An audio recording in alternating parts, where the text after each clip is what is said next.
Heyo everybody, this is another installment of Finding Sensibility, where we take positive or inspirational quotes, see if we can make them work in our day-to-day, or if they might just be a product of the times. Tonight's quote really gets under my skin, and it's honestly for kind of a superficial reason, but hopefully that'll all make sense once we get into it. So let's dive right in. The crisis of today is the joke of tomorrow.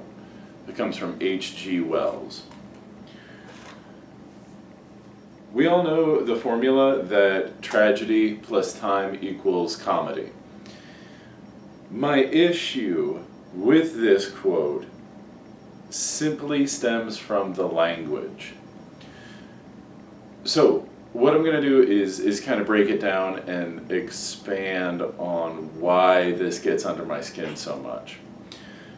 So, the crisis of today is the joke of tomorrow. What frustrates me about this is the use of the term crisis. That is not a mild or insignificant term to use. So,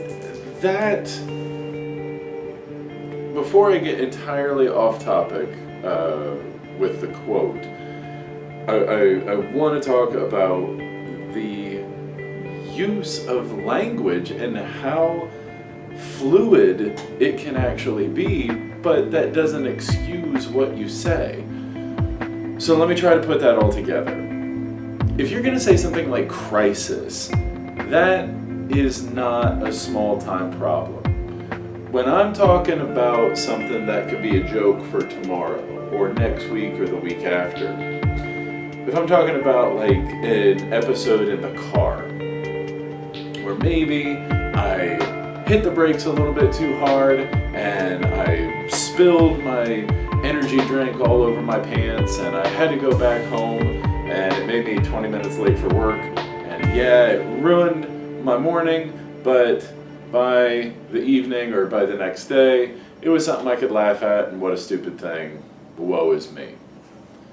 To say something like crisis, that's a completely different context. A crisis would be if I lost control of the car and smashed into a telephone pole and crushed one of my legs, or lost the use of one of my arms, or God forbid, caused a fatality not of my own. Now I've got to live with that the rest of my life.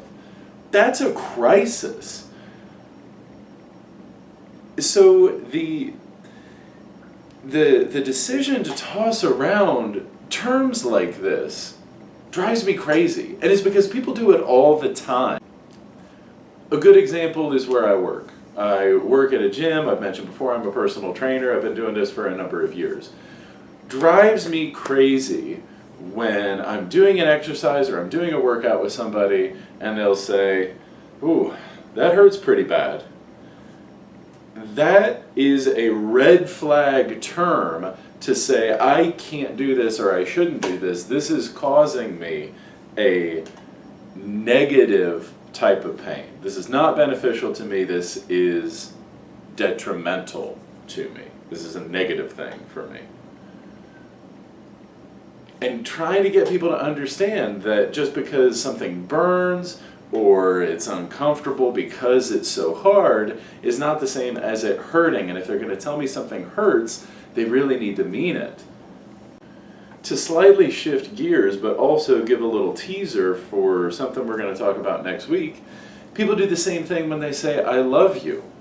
The word love either has a massive significance or barely any at all, depending on who's saying it and depending on how they're saying it. And so these words, the way we talk to each other and the way we try to express ideas, we treat language and the words we use as though they are concrete, as though there is one infallible definition.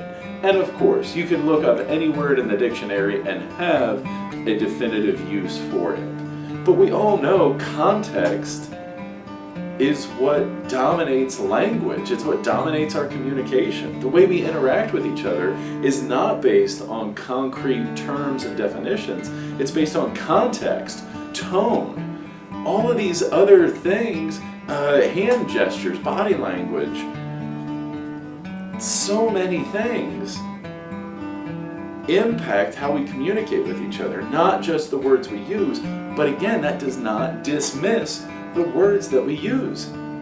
To say the crisis of today is the joke for tomorrow belittles what it means to have a crisis. Because the problem of today can be the joke of tomorrow. The mishap of today can be the joke of tomorrow. The emergency, the catastrophe of today is probably never, ever going to be the joke of tomorrow. It's hard enough for us to understand each other adequately, but when we use language that we don't know how to properly communicate to each other, it gets even harder.